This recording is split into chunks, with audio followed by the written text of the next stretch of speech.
Welcome back to the AstroInsights Podcast. In today's episode, we're looking ahead to the autumn eclipses of 2025, which are due to take place on the 7th and 21st of September. With me to discuss their significance in terms of global events and the world of finance is Christeen Skinner, one of the UK's most well-known financial astrologers and the author of several books and the host of her own YouTube channel, The Financial Universe with Christeen Skinner. Christeen has been providing insight and strategic guidance to entrepreneurs, CEOs, and leaders from a range of industries for over 4 decades.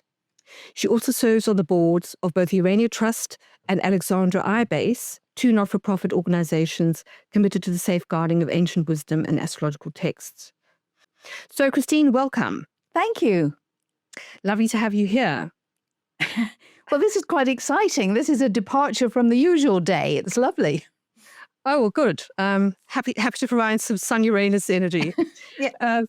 So I thought perhaps, Christeen, we could start with a brief introduction as to how you got into financial astrology, because it's quite an unusual choice for a woman, and then sort of go from there.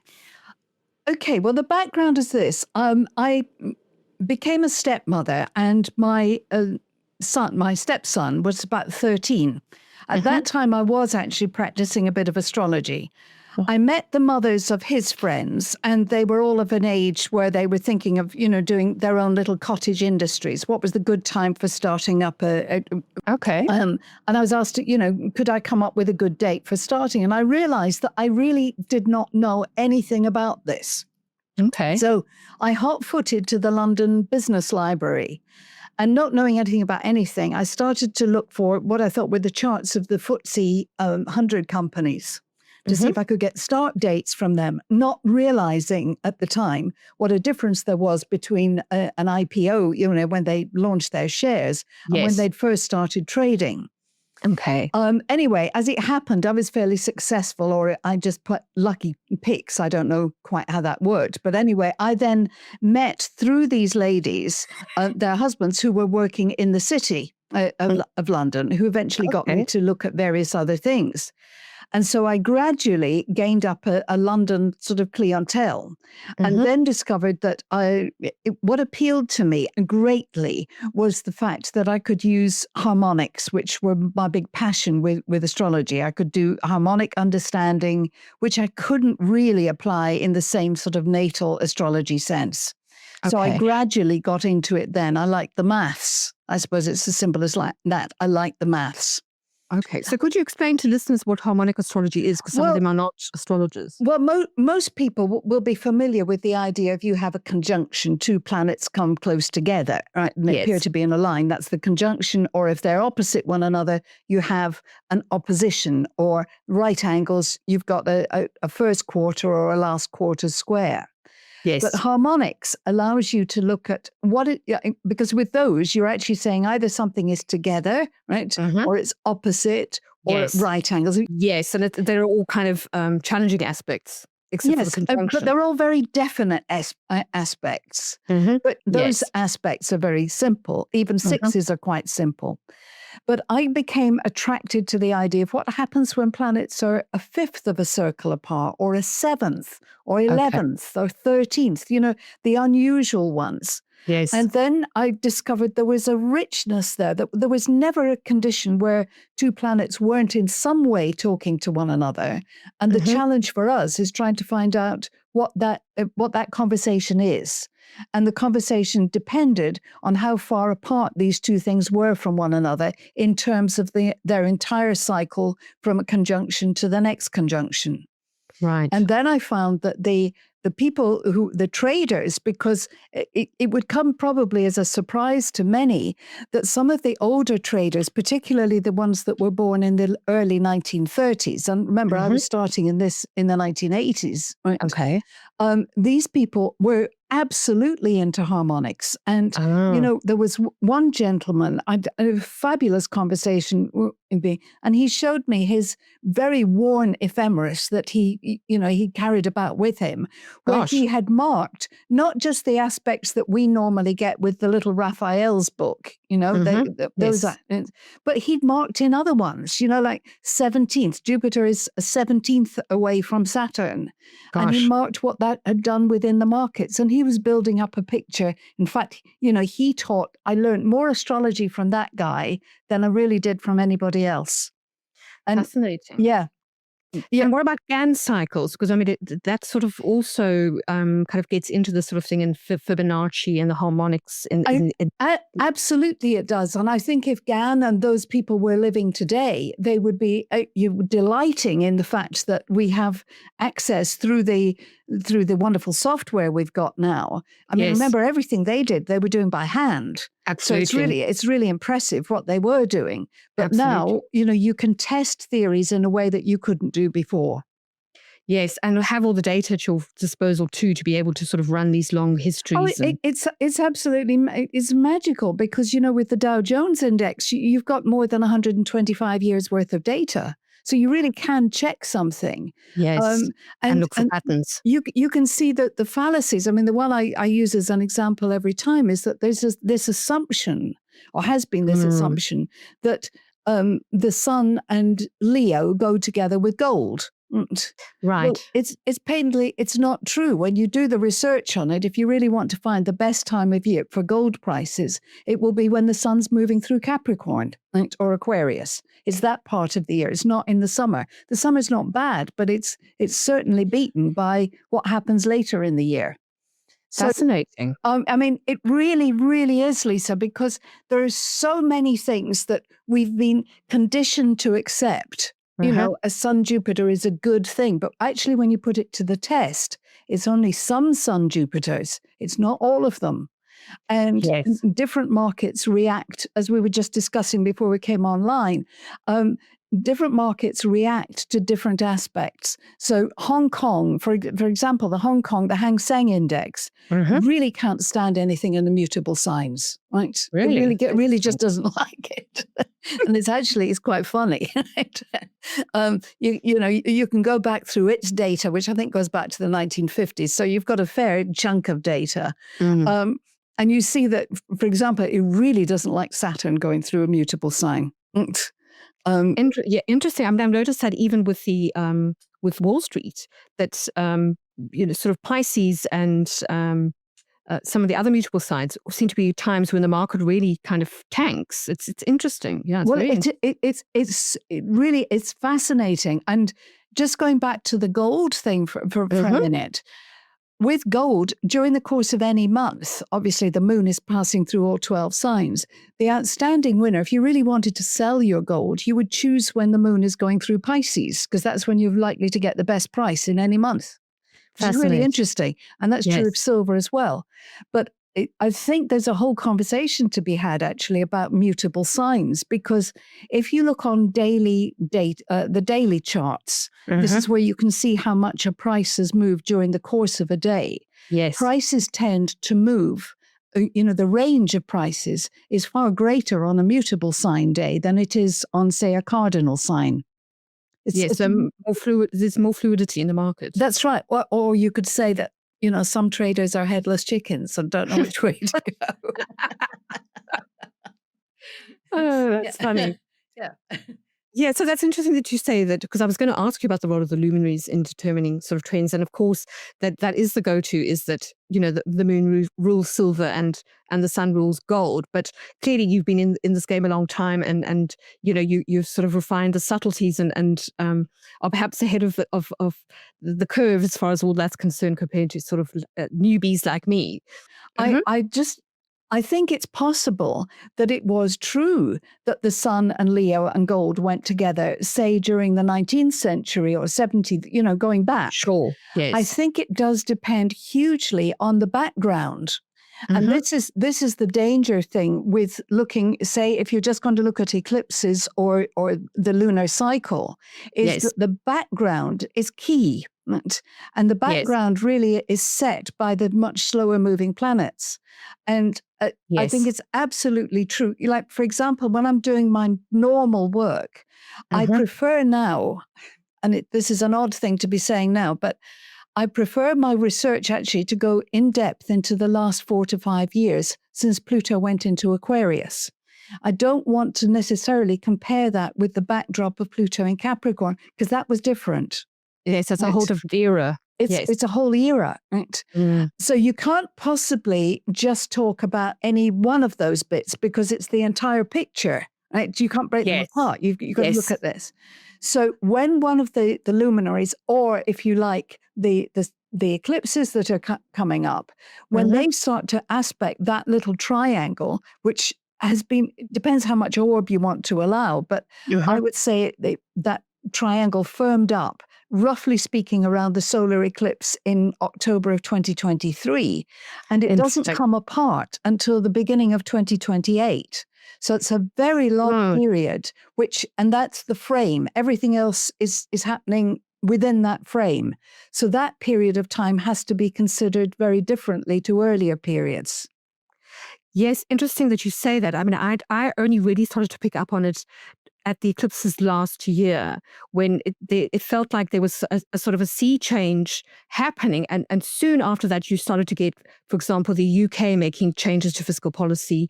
And of course, this year with the Jupiter-Saturn squares, we've had Trump with his tariffs that have started to sort of cause waves in the market, shall we say. Yes, so it's interesting that you say that. So Pluto in Aquarius for you, how do you sort of see that in general as far as the market is concerned? I mean, presumably you see the sort of the emphasis on technology with things like AI, space travel, and crypto and that sort of thing, which have come to the fore since I suppose 2020, really.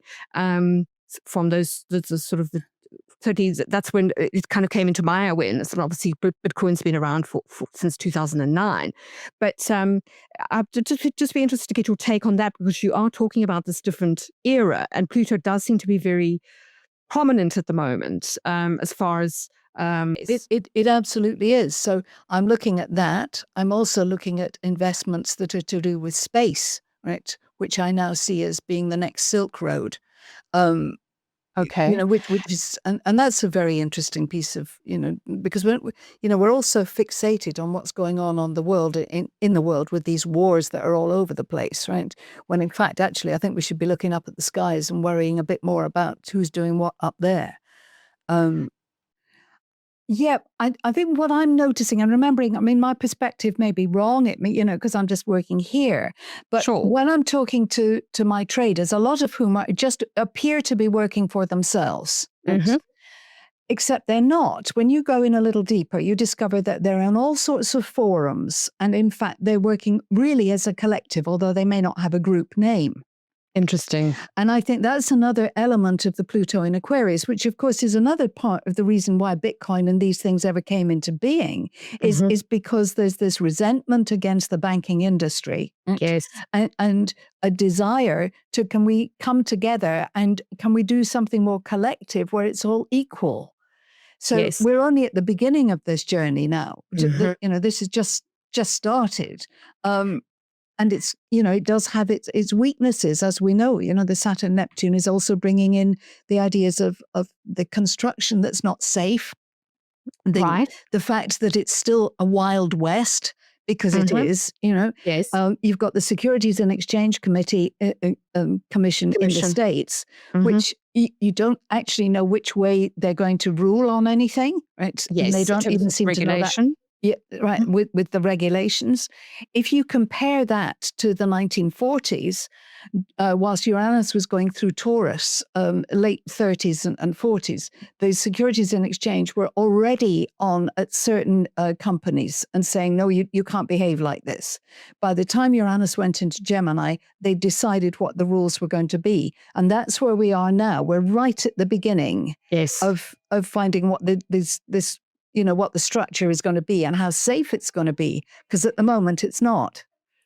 Yes. You talk about in terms of crypto regulation. Well, I'm talking really right across the board, Lisa, because I think that little triangle that we're talking about now is it's an unsafe triangle.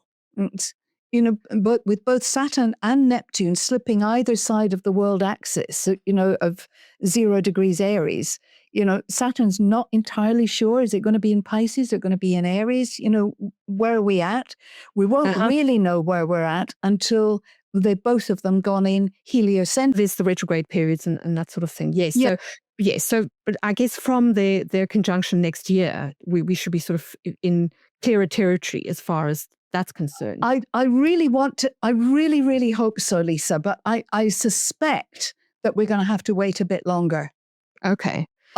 Because, there are quite a few reasons for this. If I could go back to the solar eclipse this year, yes, the one that was about 8-9 degrees of Aries at the end of March. So we're talking about the solar eclipse that happened in Aries, March just 31st. Yes, just before the before Neptune ingressed into Aries. Yeah. Yes. Now, I think, with an eclipse, I do think it's like a big gong note in the sky, and it reverberates. Yes. And it reverberates actually for quite a long time. And I think with the case of that one, because it was so important for so many reasons, it might reverberate all the way through until both Saturn and Neptune have gone past 8-9 degrees of Aries, which is a very long time. So what sort of time frame are we talking? Well, with Saturn, we should be out of it by 2027. But with Neptune, we're going to be talking about nearer to 2030. Gosh, yes, so quite a long time. So, yes, so possibly like a whole saros cycle of, Almost. It's the reverberation is really, really long. Interesting. And it did feel like that. It had that feeling of being a sort of a very, if you want to use sort of astrology parlance, like a cardinal. It was really, it felt strongly cardinal, that eclipse. It was huge. And really because both Venus and Mercury both did Mercury retrograde stunts on the same degree, or within 1 degree of that. So Venus turned retrograde first, I think at 8 of Aries, at which point markets started to fall, particularly in the West. The eclipse accelerated things, right? And we should also talk about the inauguration chart and how that fitted in with it all. Yes. Well, I guess we could put that in context and say that certainly from the eclipses the previous year, so the autumn, we had a very strong, and as we move towards the election of Trump, we had the Jupiter-Saturn squares. So we had I can't remember the dates now. But as soon as that sort of happened, you then had these eclipses, and you kind of seemed to move into this energy that was where markets suddenly went. First of all, we had Trump being elected, then markets kind of went crazy in November. The US. Yeah. Yes. And then from there, we kind of got to February, and then this set of eclipses here. And then all of a sudden you got this lunar eclipse that was really fuzzy, in sort of Virgo Pisces. Yes. And things seem to get very unclear all of a sudden. And then we kind of we had this one, the 29th of March solar eclipse in Aries. So, and I suppose just before that was the inauguration. So, yes, maybe you want to talk a little bit about that. Well, I think it was a really interesting day. I think anybody should look back on their own life and think of, what was happening on the 20th of January, because the lineup that day was extraordinary. There's no question about that. There was a Grand Cross, which is unusual. I did, because obviously I'm looking at this stuff coming. So I was looking at the inauguration chart. And whoever got the job, whether it was Kamala Harris or whoever got that job, that Grand Cross was going to be there. And that signaled trouble. I went back to look at all the inauguration charts from the 1930s to see if anybody had gone through anything similar before, and that hadn't happened. So it was a really stressful chart right from the beginning. Mercury was at 18 degrees of Aries, I think, Capricorn, right? On one of what I know to be one of the critical financial degrees. So you could see that being the storm. You knew that that was going to be the setting. That chart that chart's going to reverberate, sorry, but Yes. like the eclipses, it's going to reverberate a long time. It's still active in January of next year and January of 2027. Gosh. So this tariff thing is an ongoing situation. And Yes. the coming eclipses, I think, will only exacerbate it, right? Which is why I think markets will react badly, if you want to see it like that. I think we'll probably have a correction of some kind in September between the two eclipses. Yeah, I mean, it's interesting that you said it, because yes, the moment it's almost like the markets, they had their jitter in April, sort of March, April, and then it was like, oh, well, Trump then reversed his policies, and then the markets kind of thought, well, we don't really need to take him seriously, so they didn't really react. And now we're coming up to August, and he seems to have sort of dug his heels in. We passed the Saturn, the Jupiter-Saturn square. So that was 19th of June, I think. And he still seems to be in that position. So yes, I think you're right. When people come back from holiday and the markets sort of pick up in September, that's normally a Gann turning point, isn't it? It is. I think, Lisa, I actually thought something might have happened at this recent full moon, which was across 19 degrees or 18 something or other of Cancer Capricorn. And that I know to be a sort of danger financial signal, that axis. Interesting. So I was surprised that nothing happened, and it didn't happen anywhere across the world. And all of the markets sort of ignored that. Now, interesting, although Bitcoin suddenly went up. Well, yes, but that was a slightly different reason.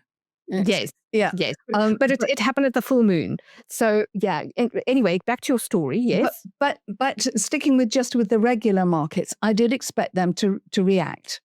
Okay. I still expect them to react, and probably before the Gann date, which in the Gann date would be about the 21st of September. Yes. Yes. So I think if you look at this with the Saros cycle and things, you're going to go back to 2007. That's right. If you look at silver or gold or anything for that time, you'll find that they all reacted at the lunar eclipse, which is more or less the same date, September the 7th. So I think for me, it could be that, and this worries me a lot, because I hope they don't wait until September the 7th to have their big turning point. And I do wonder what might happen at the next full moon, which is August the 9th. Okay. Or is it August the 9th or 10th?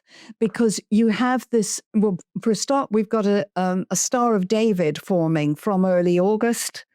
Mm-hmm. You've got the two grand trines, one in fire and one in air. And you have that amazing kite formation, which is there at the August 9th full moon, where you've got the triangle that I was talking about, but with Mars now opposing the Saturn-Neptune. Oh, interesting. And Mars, of course, was also a signature in the Trump inauguration chart. Absolutely. And that the Mars, 2 days before the eclipse, before the actual kite formation, when it's on the world axis, is on the degree of the forthcoming solar eclipse.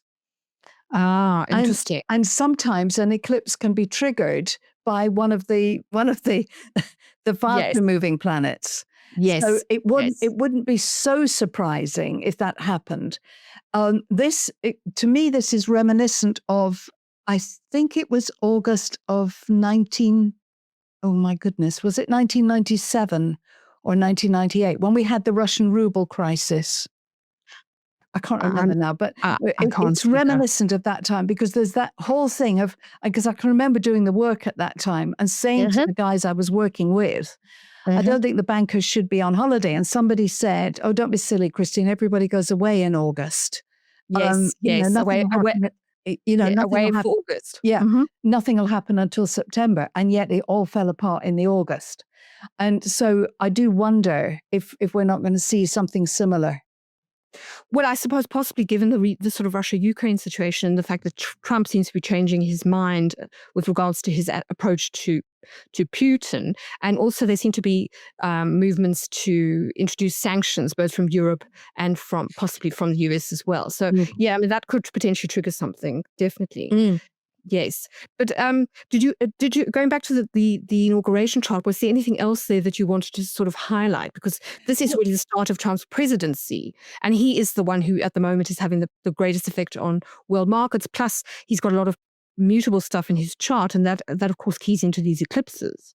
Well, yes, and I think if you considering his chart, and obviously the thing we focus on are the eclipses, but actually it's the nodes moving around that's the big factor, right? Yes, because that's where the eclipses happen. Yes, and where the paths of the sun and the moon cross. Yeah, and he's had both Saturn and the lunar nodes affecting his Gemini Sagittarius axis.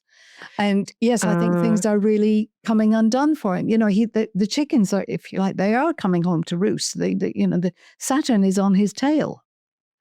Yeah, it's interesting. So you've seen this from the point of view of karma. Yeah, and it's also interesting too that this opposition that you're talking about in his chart is between the luminaries, and of course he's got a Sun-Uranus conjunction as well in Gemini. That's sitting on either side of the node, the north node. Yes, so that's super interesting, right? So you're kind of seeing this as karma, sort of a karmic type of yes, transit. And I think, Lisa, that this, we're having our conversation. It's now, I think we're pre-recording, but it's the 21st of July. And there's going to be a new moon this week, which opposes Pluto.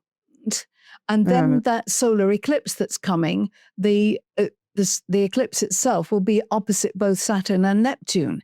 Well, if you went back to really old-fashioned ways of working, you would wonder whether or not we would see the loss of a world leader.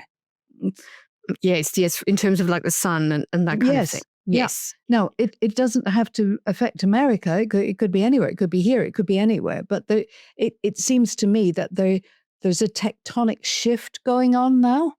Yes. Definitely, I agree with you. And I guess this is what you were talking about with the underlying aspect between the outer planets. Yes. And you see, we are, everybody says we're talking about a new age. We really are. I think now we're seeing an edginess where people are losing their jobs to AI.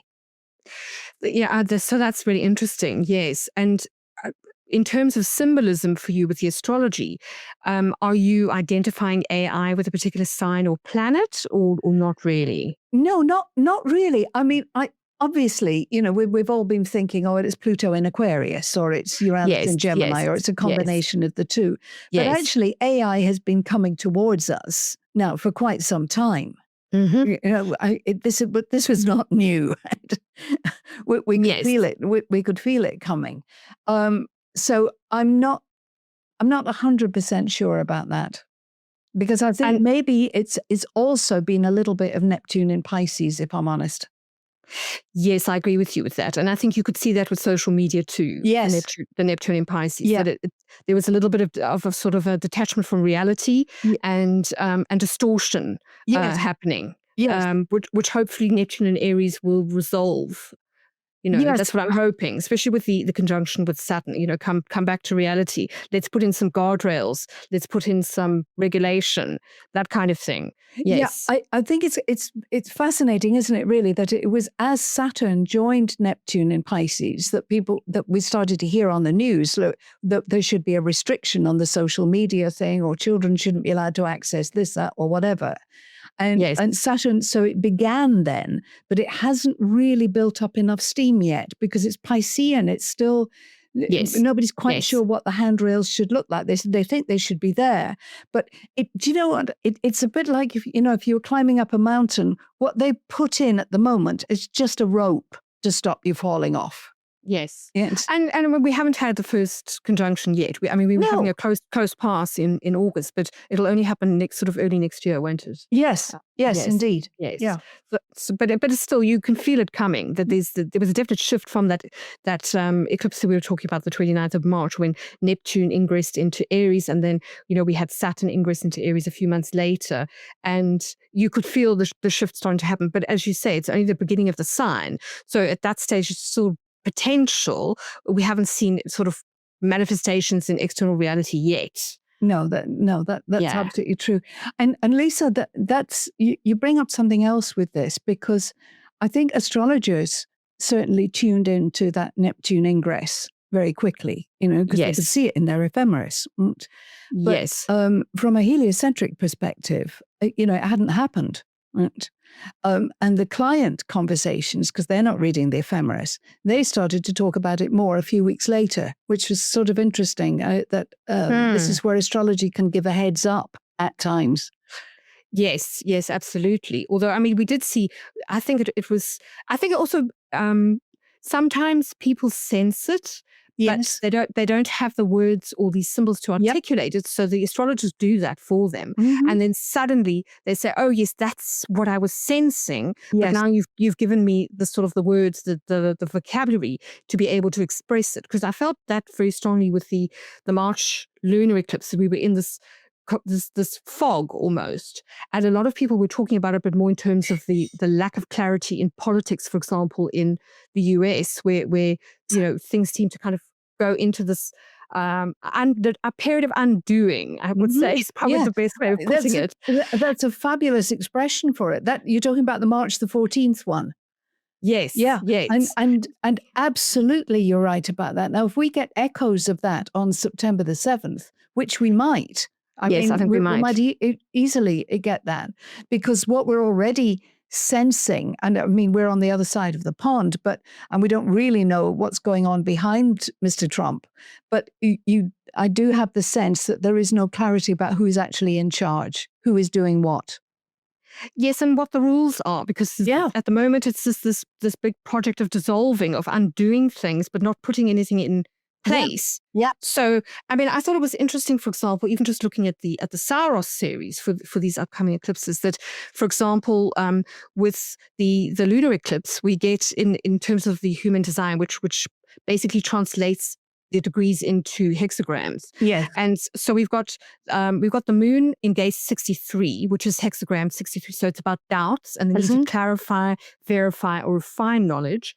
And we've got the sun in gate 64, before completion, which is processing and making sense of chaos, navigating through confusion, allowing time to connect the dots and uncover hidden insights. So this really sort of speaks to this mutable energy that we're kind of talking about. And then on top of that, if we look at the Saros sort of series that's coming in September, the 21st, this is Brady's 9 New South series, where she's talking about bringing to the surface and dealing with long-term worries or outstanding paperwork around things like health, loved ones, so things like wills, health insurance, tax, etc., and that these could be prompted by a worrying piece of news. Now, of course, if we think about what happened with the cuts to Medicaid and Social Security in the US with the big beautiful bill, which I think got passed quite close to the Jupiter-Saturn square, didn't it? Yes, it did. That was the 4th of July. Yep.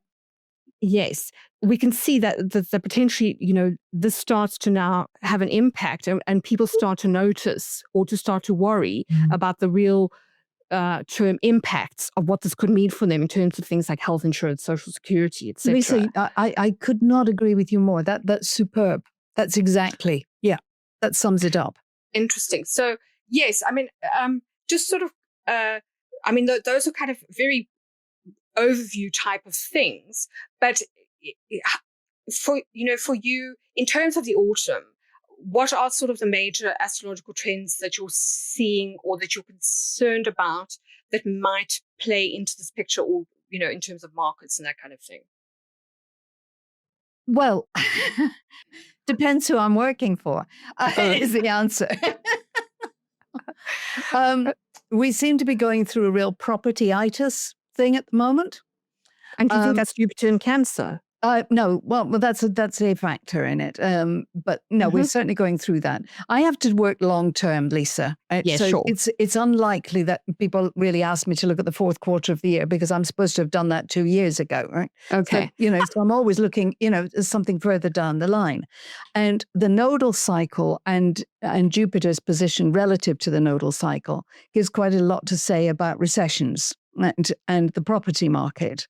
So I've been saying for ages, we're headed towards this a recession, a global recession thing, probably like mid 27 going through 2028. Okay, interesting. So we've actually with the because I work with essentially with a small group of clients who are doing long-term investing. They're looking into the 2030s and whatever. And what they're aiming at the moment, I am only, you have to remember, they are not hanging on my every word, Lisa, right? They're talking to other experts as well. Yes, of course. Yes. But the general agreement is to be cash rich presently, right? And to be, in a good cash position for 2027, right? Because there will be opportunities to buy that there weren't there before, right? Now, you can argue the other side of that and say, well, that's taking advantage of people who are going to lose things.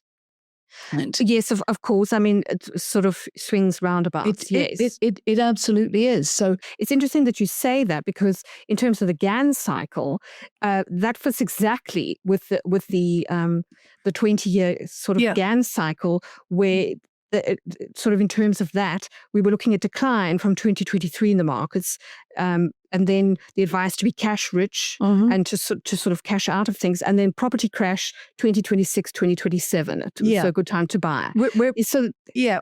Interesting. We're only quibbling about a few months, really, and and it does actually depend on exactly where in the world you are, because they don't all come down at the same time. But it is like a flu, it starts in one place and goes on. Yes. My eyes would be on what's happening in Canada. Watch, as soon as the Canadian prices start coming down, then you'll see it across everywhere else. But interesting. And is that sort of cancer? Canada's a Cancer country, isn't it? It is. It's got a Sun-Uranus conjunction at 8 degrees of Cancer, and which is really fascinating, given that everything it's been talking about in this last week or so as Jupiter's going through there, and it's flexing in a way that it hasn't done before. Right? Now, Jupiter's gone past every 12 years, but we've never had it quite to this degree. It's now saying, these are the assets I've got, these are what I'm going to protect, right? Which is a reflection of the progressions in its chart as well. But it's Mark Carney's he got the job. He actually took the job on that March the 14th lunar eclipse. Oh gosh, yes, I forgot about that. Yes, so his energy is really kind of keyed into that. Absolutely. Yes. And you were talking earlier about the cardinal stuff in the inauguration chart. So presumably you're seeing a lot of connections through the cardinal signs. Yes, I am. Because, many countries in the world, if you look at the Book of World Horoscopes, many countries are cardinal, right? I think there are more cardinal than there are any of the others. Yes, but, certainly the UK is sort of cardinal. Yeah, Australia, the US, it's most of the Commonwealth, right? Yes, and then of course America. Japan, I think, as well. Yes, Japan too. And even China, right? But looking at all of those and realizing that you have both Saturn and Neptune going through a cardinal sign shortly, right? You can which opposes, or squares those signs. Yes. Yeah. So you can see a shift in their administration, a shift in desire. We talk about the Saturn-Neptune cycle in relation to Russia particularly, right? And say that the Russian Revolution, things they tend to change their admin or their government along with a Saturn-Neptune. So that's interesting. It's an amazing story, Lisa. It's just it's like clockwork. That's assuming, of course, that the pattern doesn't break, and that's quite. And there's always the danger of that. Yes. Yeah, that's the thing. We think we've cracked the code, and then the cosmos sends the custard pie. Yeah, so we can see why this configuration of the outer planets is so important, because a lot of these planets are either in air signs or in fire signs. Yes, and I think this, to me, Lisa, this is the real difference. But this is why it's very tempting always to go back in history and say, well, what happened last time? Right? Yes, but we're never comparing like with absolute like. Right? No. And so we've got to bring an element of artistry, really, to interpretation. Yes. And that's just a never-ending quest. And, I fire myself regularly on every Monday morning and then have to be reinstated later in the day. Yeah, because this stuff requires it requires a very calm mind. Yes, it does, as does trading. So, Yeah, and then going back to your Gann thing, right? I mhm. mean, I've lost count of the number of people that come in and say, well, I've been studying Gann, right? And I think, well, you haven't studied it very hard then, because if you had, you'd realize that your chart is so very different to his, and you are so emotional compared to him. He worked with numbers. Right. That was his thing. Also, it is absolutely not true that every trade he made was successful. Right. He learned the hard way. He did some Indeed. incredibly bad trades under Saturn transits and learned the Oh, hard way. yes. Yeah, as perhaps Trump is going to find now, with as you're saying about that Saturn transit. So yeah, that's interesting. It's That's very almost interesting. surprising, Lisa, that he hasn't come unstuck before now. And No, I mean he's like the cat with 9 lives, isn't he? I mean, it's the Teflon factor. And you look at it and you think, well, is this the Regulus thing? You know, what is saving him every time? And then you have to wonder, well, why aren't the gods beaming him up? Why are we going through this? Because it seems so nonsensical. But perhaps it's necessary. I'm reading this book at the moment about 1167 BC. gosh, what happened then? Well, apparently it was the year that, everything changed, civilization changed. And it's a really fascinating thing about the closing off of one civilization, the birth of others. But you realize that all of this has happened before. And, Yes. we've had the collapse of the Roman Empire. We're seeing the collapse of the American one. Yes, and I mean that's really started to become obvious with the USA's Pluto return. Yes, Pluto is doing its job. Yes, and it's in the second house. So this is the economy and the wealth disparities that we're seeing. So absolutely, and of course, Pluto takes a long time to sort of play out. So I mean, I almost feel as if Donald Trump is almost the what do you want to say? It's sort of the what is that? Who's those Greek gods that are sort of the nemesis? Yes, you know. he is, but he's almost an essential character at this Yes, he's a stage catalyst. in their development. He's essential. That's right. Yes, and I feel that, and with his Sun Uranus conjunction in Gemini, that that's why he's so unpredictable, and then of course the opposition to the moon, his moon in Sagittarius, which also makes him very changeable and sort of make emotional decisions on a whim. So he's very hard to predict. He's difficult to control, and I suppose in that sense, it's part of the reason why the tariff situation is so difficult for traders and for people to plan. Absolutely it is. And that's why you've got to have some admiration really for the other leaders in the world, who are trying to find a way around a problem that is just, it's a child having a tantrum. And Yes, absolutely. And looking for attention all the time by sort of constantly moving the goalpost. Yeah. Yes. But I mean, he's got Pluto in Leo, which I think is quite interesting. That's quite formidable. So there's this very changeable sort of whimsical side to him, but then there's also this very powerful sort of bully as well.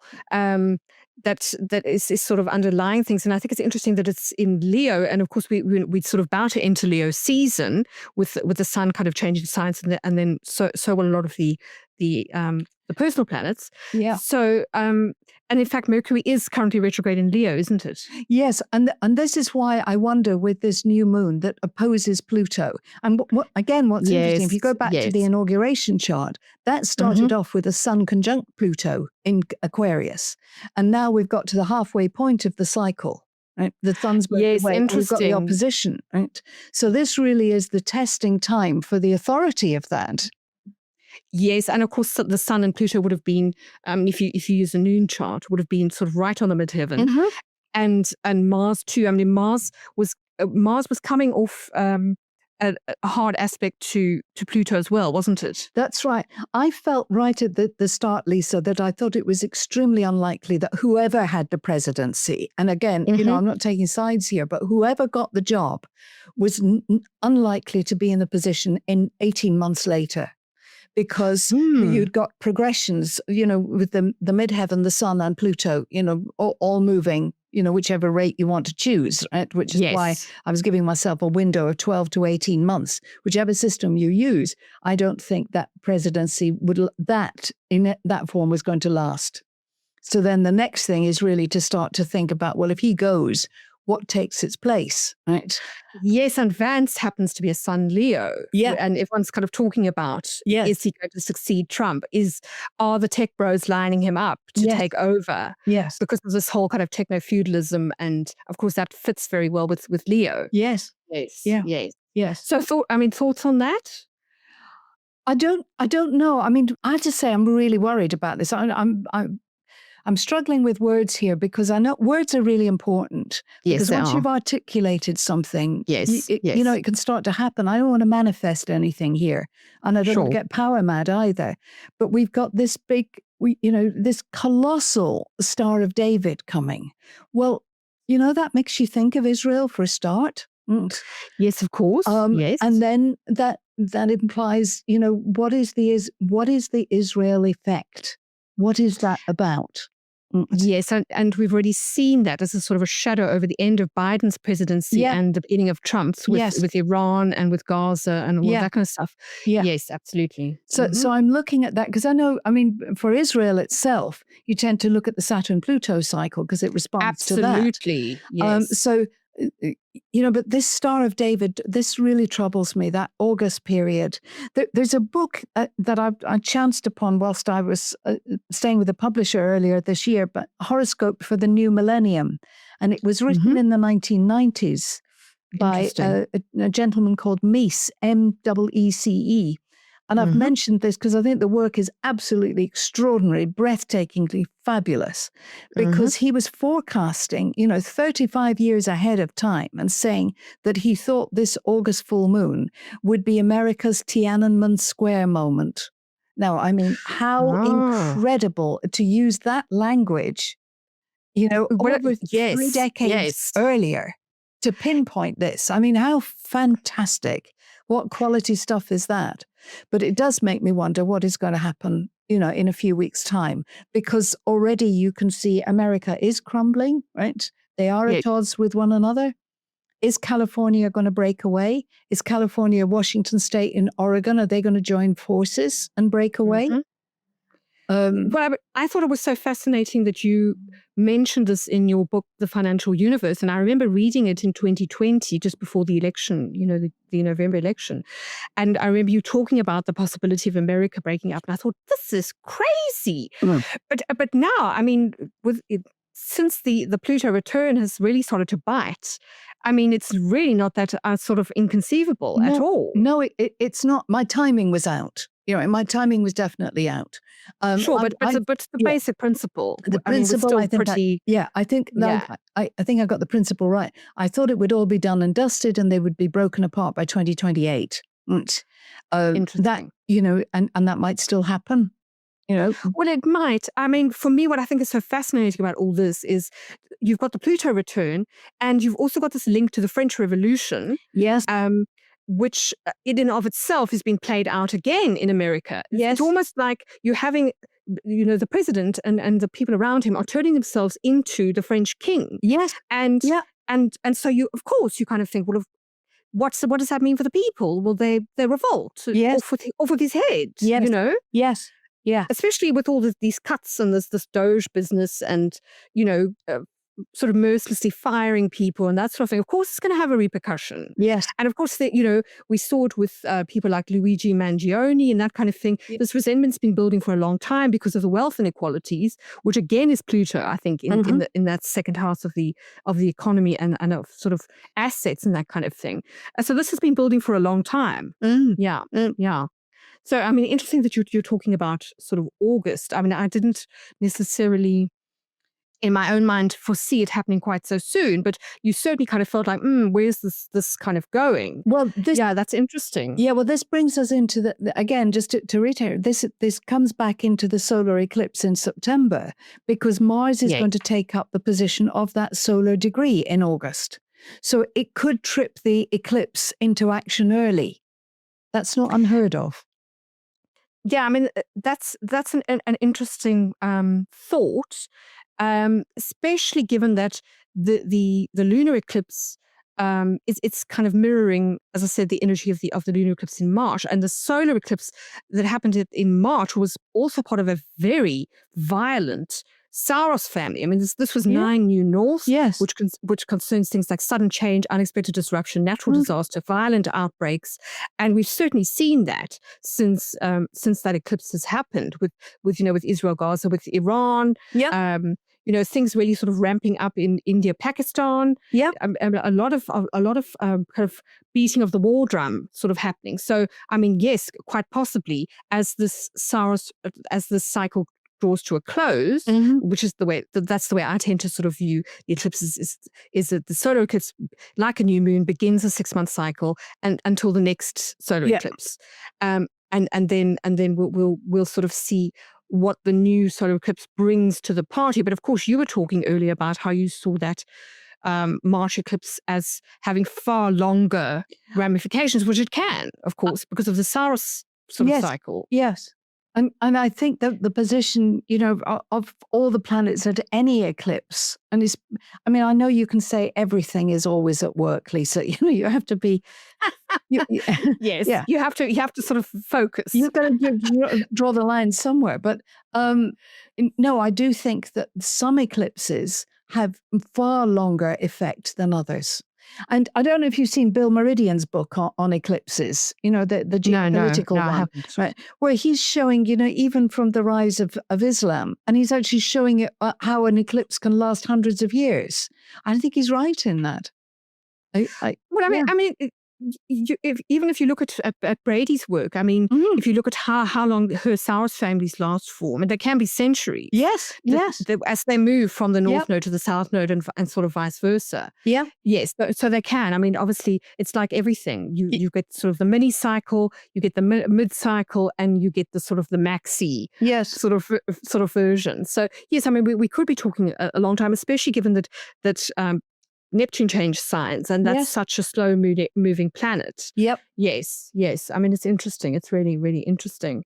Yes, I'm just having a look at that solar eclipse in September. It's also interesting that it happens on the 21st of September, so very close to the equinox. So it's kind of keying into those seasonal sort of cycles that you were talking about with Gann and with the markets, and also, as you said, I'm just looking at some of the aspects. So you've got Pluto at sort of 1 degree of Aquarius, making a square to Mars, and to, quite loosely to Mercury in Libra, and both of those are quite close to the Sun and the Moon, which are right at the end of Virgo. So that's interesting too, in terms of is that not the Mars Pluto square? Is that not the last in the series that happened? Because it was one that happened right at the end of 2024, and you had that New Orleans event in America, and where there was quite a lot of Islamophobia sort of generated then, and then there'd been one before that, I think. But that's also violence, isn't it? It's quite strongly sort of. I'm afraid I'm not. I can't do the Mars-Pluto cycle for you, but I'm thinking that, when you've got so many things happening at the very end of signs, right? Absolutely. Yes, that's very potent. Making them anoretic. Yes. That requires tremendous care to negotiate that. Yes, absolutely. Because, you've got Pluto at the beginning of a degree, you've got the Sun and the Moon at the end, and both of those are sort of quite strong markers, as was the case, I guess, with the March eclipse too, when Neptune's right at the end of Pisces. I think really the bottom line of this, Lisa, is that we have to view this as being the closing off, the ending of a chapter. I hope it's not the ending of the book. I hope we can have open another chapter better next year, right? But it has all that at the moment. There's that sense of potential catastrophe. Um, Nobody wants to Interesting. worry a client. Nobody wants to do that. Sure, But you sure. also need to be prepared for something. And the Exactly. omens, if you like, are not Yes. good presently. Nobody should be trading presently unless they're really skilled traders, because the potential for them losing a lot is great. Right? Okay. The cosmic winds presently are not good. They're really not Okay. good. Mhm. You can see the length of the bars. The fluctuations are too great, which just all that's telling you is that everything is unstable. Right. Yes. There's a pivot coming. Yeah. So there's a pivot coming. If you look away, right, and just look away, everything comes right after a period of years. Right. There's a wonderful study that was done by the Bank of Scotland, which did it. It's a very simple, one branch of it was a very simple study where they said over a 10-year period, if you'd bought at the new moon and sold at the full, how much Yes. would you have made? Alternatively, if you just bought at the beginning and sold at the end, was there a difference? And the Right. difference was massive, right? It was something like you would have made, I can't remember what it was, but anyway, you would have made about 3 times as much profit. It was a really good one, right? With the lunar cycle. With the lunar cycle. Right? Yes. Now, Yes. that worked. And I got, oh, great, lovely. This was early on in my learning. I thought, oh, great, lovely. I don't have to do any work. That's all you have to do, buy at the new and sell at the full. Right? But of course, that doesn't work for every market. And you No. can't, and it wouldn't work on every lunar cycle in the month, because supposing the full moon happens to coincide with, I don't know, a planet changing signs or retrograde or something. Yes. Also, it was putting all new moons into the same basket, and there's a difference between a cardinal, a fixed, and a mutable. So you have to be selective with what you're looking at.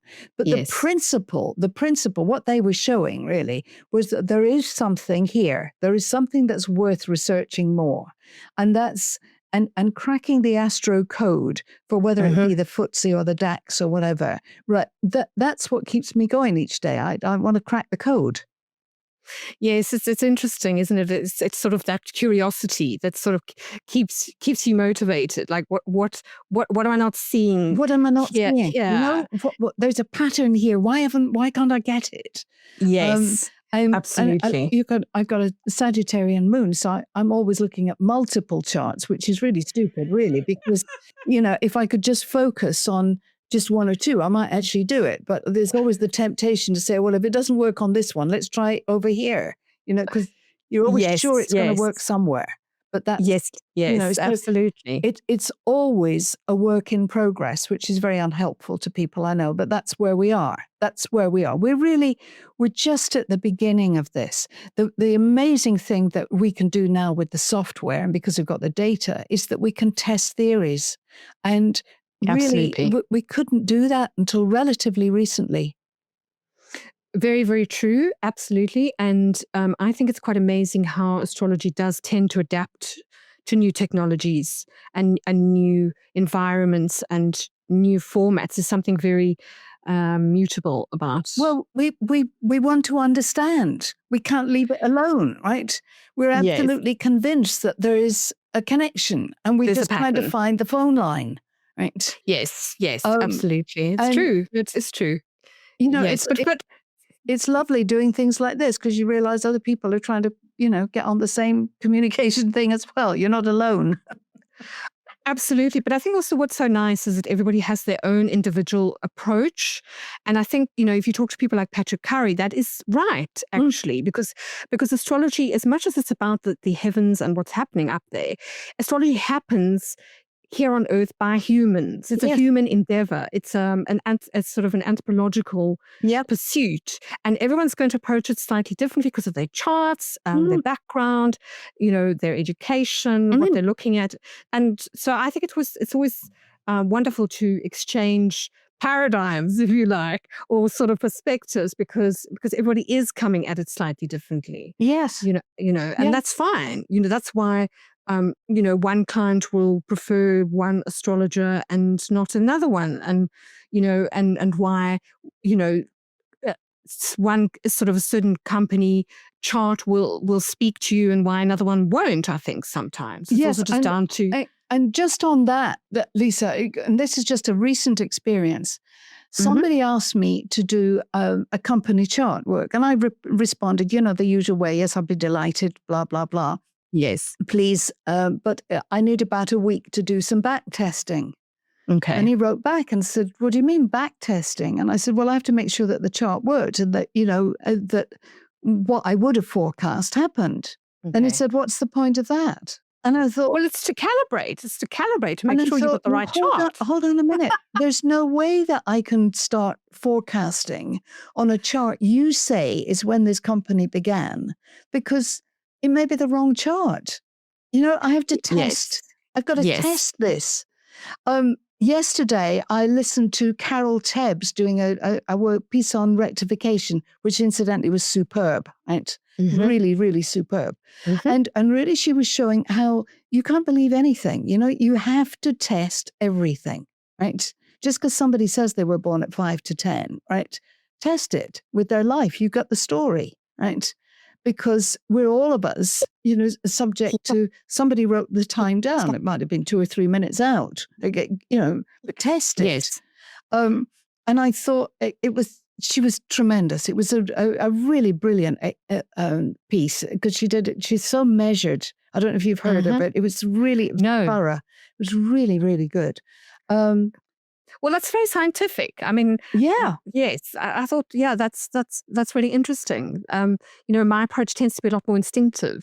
So, what do you kind of put that down to? This. I have far too many planets in my 6th house. Right. Okay. Right. So yes, the research fascinates me. Okay. And you could argue that I make work. I'll accept that. But I suppose that's the Sagittarius moon that gets excited. Let's open 6 charts. Let's get them all on the table here. Let's not stop with one. Let's look at them all. Yes. Absolutely. But good, clean fun every day until it goes wrong, and then when it goes wrong, it's awful. Yes. But I mean, this brings me back to the solar eclipse chart with all the mutable stuff. And I've kind of noticed while you're talking about all of this, that of course, by this stage, Saturn has retrograded back into Pisces and is opposite that eclipse. Mm-hmm. So yes, that is very interesting. So you've got this far more sharp Mars-Pluto square. Yep. In the cardinals, but then you've got this underlying subversive, mutable energy that's also quite menacing, as you say. Yeah. So that's interesting. And then you've got rising. You've got Uranus in Gemini, which is obviously trining Pluto. I mean, your feeling about Uranus-Pluto, sort of in terms of their trine. Well, as I said, I don't think they can be looked at just as a pair. I think it has to be looked at really as this quintet, really. Okay. I think we've got to take the whole thing into being. Okay. And supposing I were painting it, right? Right. I suppose that's the way I would start, thinking about painting it.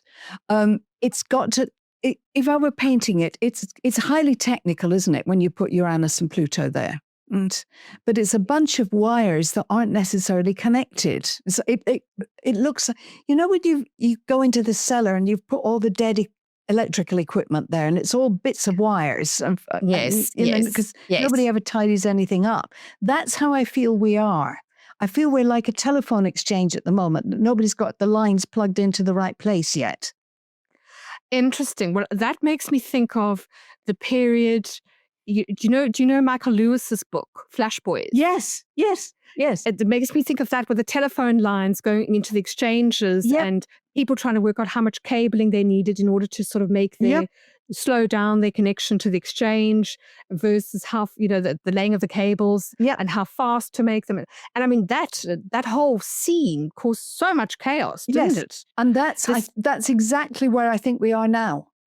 And interesting. It's a painting that you can't actually grasp what the story is yet.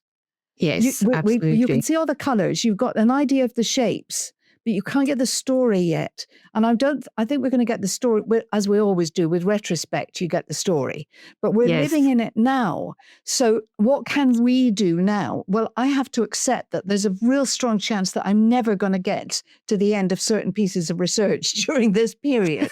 Is that, yes, because absolutely. I've got all these different strands, but within the strands, there is something there. And I'm absolutely confident that once I get to 2028, that some of that stuff is going to bear fruit. I don't think it's a waste of time keeping going now.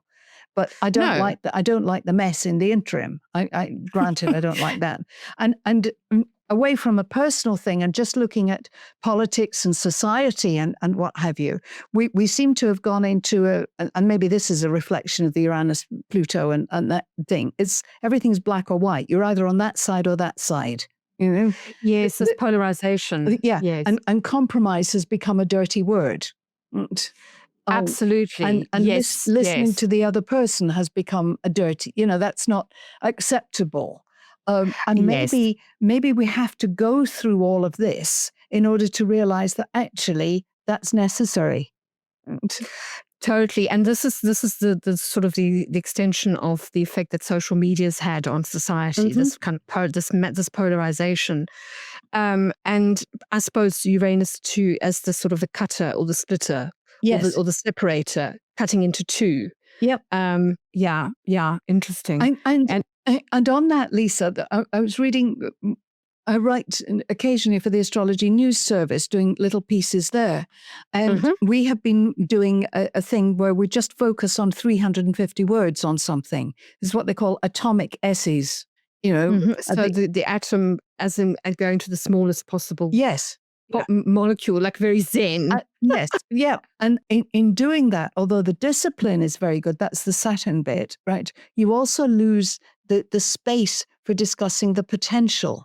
Absolutely. That's true. It is very true. And I'm thinking now that this is maybe just part of what we're going through presently, is stripping everything to this tiny thing so it becomes a mess of wires. And then later on, resolving things. I don't know if that's one hopes. Yeah. I mean, the fact of the matter is, and this sort of became clear to me a few months ago when I was doing I did a podcast on the ingress of Uranus into Gemini, and I'd totally forgotten that when Uranus was discovered, it was considered a malefic. Yes. And in fact, it showed as a malefic. I mean, there's a story about Varley. And of course, Uranus was discovered in Gemini. So there's definitely an echo of some of the disruption that we saw during that period with the scientific revolution. Yes. Coming back now through AI.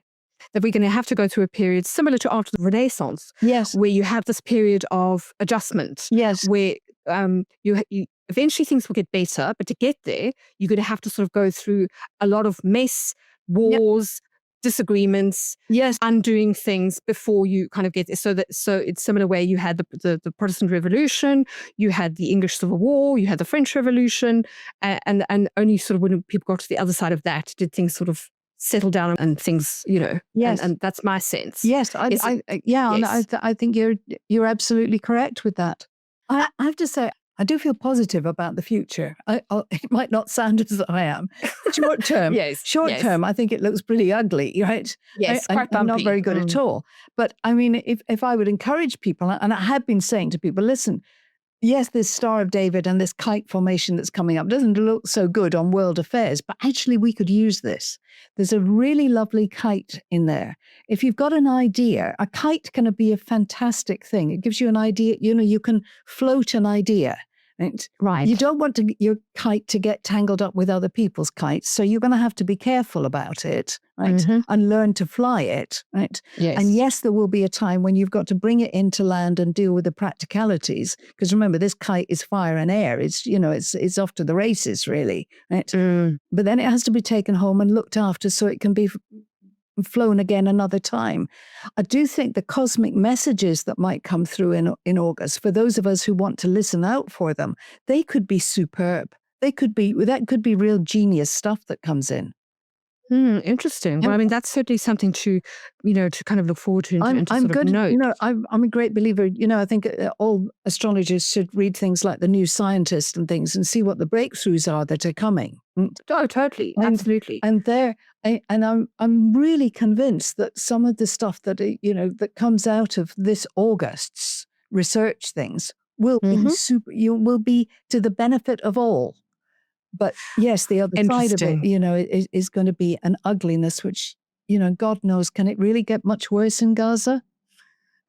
Well, absolutely. I mean, I really kind of felt during this last eclipse cycle, as I said, with that nine new north, that we had reached a kind of a nadir point as far as that is concerned. And I mean, obviously, we've had eclipses the last few years in the sort of Aries-Libra kind of axis, but it just felt as though the kind of Mars war stuff had kind of reached a new low.